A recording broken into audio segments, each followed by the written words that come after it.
সোনালি, তুমি কোথায়? এদিকে আসো, দেখো কে আসছে।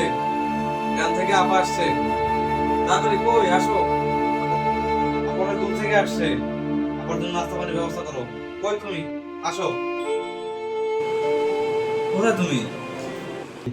তোমাকে কখন থেকে ডাকতেছি। গ্রাম থেকে আপা আসছে, আপা গ্রাম থেকে আসছে, অনেক কষ্ট হয়েছে। আপনার জন্য নাস্তা পানির ব্যবস্থা করো, আসো। কি বলতেছো তুমি? তুমি এমন করতেছো কেন? তাহলে দুদিন পর পর তোমার বাড়ি থেকে লোকজন আসবে, আসার পর আর যাওয়ার কথা বলে না। এগুলো কোন ধরনের অভ্যাস? আমি কি আসলে বাসা আসছি এগুলো করার জন্য? আসলে ভাই হোক বোন হোক, মেহমান থাকলে আসবে না?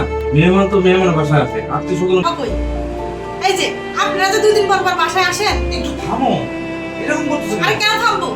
দুই দিন পর পর এরকম করে তোমার দেশে থেকে তোমার গোষ্ঠীর লোকজন এসে আমার বাসার মধ্যে উঠে বসে, এদের রান্না বান্না করতে করতে আমার শরীরের অবস্থা কি হয়ে গেছে। প্লিজ শান্ত হও। শান্ত হওয়ার কি আছে? উনি কই? শান্ত হও। ওনাকে বের করে দাও। উনি যাক এখন। দুদিন পর পর আমি এগুলো তো সামলা নিতে পারবো না। বলতেছি শান্ত হও। আমি কি বাসা বাড়িতে আসি তোমাদের বাড়ির দেশের বাড়ির লোকজনের এই চাকরানি করার জন্য? কতদিন এরকম সহ্য করা যায়? আমি বাসাতে থেকে এগুলো করতে পারবো না। উনি কই? আপনি কি এখনো কিছু বুঝছেন না? বের হন, চলে যান এখান থেকে।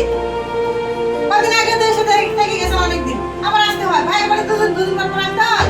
তুমি শান্ত হও, এরকম করছো কেন? এরকম করবো না কি করবো? ওই দেখি উনি কই? থামো, সরো তুমি, থামো তুমি। সরো। আব্বা তুই তুই আসছিস বলবি না? আমি তো ভাবছি মনে হয় মামলার বোন আসছে দেশ থেকে। প্লিজ আপু আয়।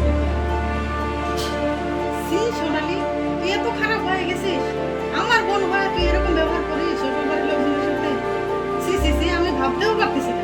সি, তুই এত কিভাবে এরকম কথা বলতে পারলি? আজকে আমার জায়গায় যদি মামুনের বোন হতো, মামুনি কি কষ্টটা পাইতো? তুই কি এগুলো বুঝতে পারিস? তুই আমার বোন হয়ে এই কাজটা কিভাবে করিস? আমি কোনোদিন ভাবতেও পারি না। সি সোনালি, সি। সরি আপা, আমি আসলে বুঝতে পারি না। কিছু মনে করিস না। কিসের সরি? তুই যে অন্যায় করছিস সেটার কি কোনো ক্ষমা আছে নাকি? এটার কোনো ক্ষমা নাই। তোর যদি ক্ষমা চাইতে হয় তুই মামুনের কাছে যা, কারণ সে যদি তোকে ক্ষমা করে তাহলে আমার কিছু বলার নেই। তুই থাক তোর সংসারে, তোর ফ্যামিলিতে তুই থাক। আর তুই যে ব্যবহারগুলো করিস এগুলো সংশোধন করার চেষ্টা করিস, তাহলেই তোর বাড়িতে আসবো, না হলে আর কোনোদিন আসবো না। তুই থাক তোর ফ্যামিলিতে, তোর বাসায় তুই থাক, আমি চলে গেলাম।